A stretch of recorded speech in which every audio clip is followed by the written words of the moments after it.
Alexei Navalny was a traitor to Russia, straight up traitor. Um, Now he's the byproduct of a um, category of Russians who, he was 47 years old. So in the 1990s, this is when he was raised. This is where he came into adulthood.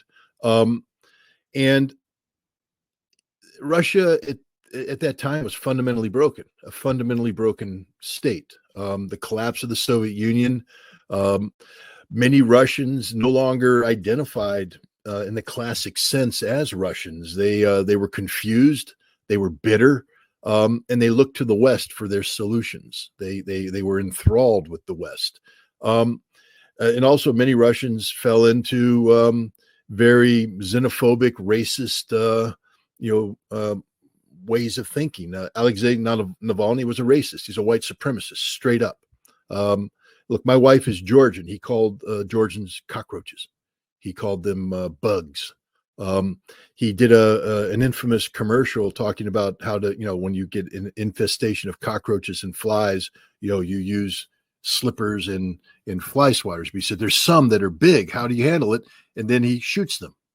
And he says, I prefer a handgun. He shot a Chechen. I mean, that was the whole idea, is he shot a Muslim. So he's basically saying that the Muslim infestation in Russia needed to be handled by Russians with handguns. This is a disgusting human being, a disgusting human being.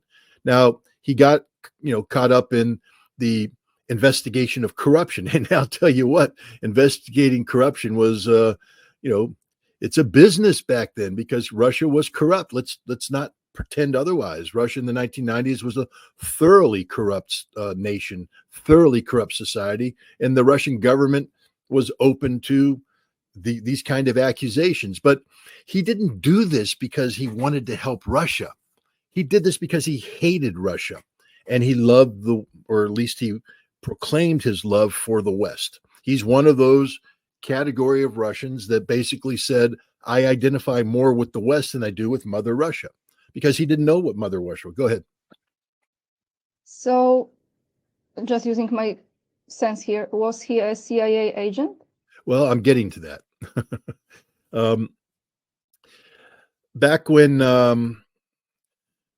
he was doing this work, and a lot of his funding came from non-governmental organizations, NGOs, which are fronts. In Russia, they were especially fronts for U.S. and British intelligence activity, who funneled money through these non-governmental organizations as a mechanism of achieving control in Russia. They went in under the disguise of promoting democracy, but American democracy, when we promote democracy, it's never about democracy, it's about control. How do we control?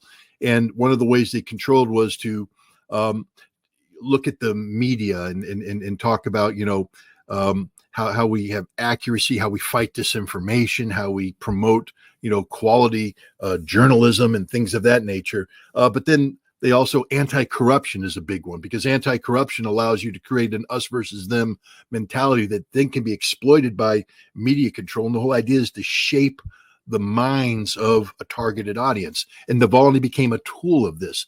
His anti-corruption campaigns were publicized by non-governmental organizations who were paid by the CIA and British intelligence to generate